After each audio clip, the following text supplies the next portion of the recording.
فرهنگ جمهوری تاجیکستان در همکاری با کمیته تلویزیون و رادیوی نزد حکومت جمهوری تاجیکستان از برگزاری فستیوال آزمون تلویزیونی ایجادیات خلق اندالب 2025 خبر می‌دهند. فستیوال آزمونی مذکور به خاطر انعکاس دستاوردهای هنری و فرهنگی سالهای صاحب استقلالی تاجیکستان، بلند برداشتن نقش انسامبل و گروه‌های ایجادی، احساس وطن‌دوستی و فرهنگ پروری، زیبایی پرستی و ایجادکاری، رشد و ترغیب هنرهای بدیعی خلقی تنظیم عنعنه و رسم و آیین‌های ملی مردمی و دستگیری نفران ایجادکار و صاحب استعداد دایر می‌گردد. فستیوال آزمونی تلویزیونی ایجادیات خلق اندالب 2025 از 3 دور عبارت بوده. دوری دومی آن از 1 август تا 20 سپتامبر سال روان در مرکز ولایت‌ها، شهر و ناحیه‌های تابع جمهوری برگزار می‌گردد.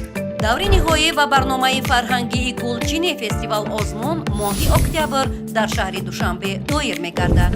فستیوال آزمون تلویزیونی ایجادیات خلق اندالب 2025 معرفگری فرهنگ و هنر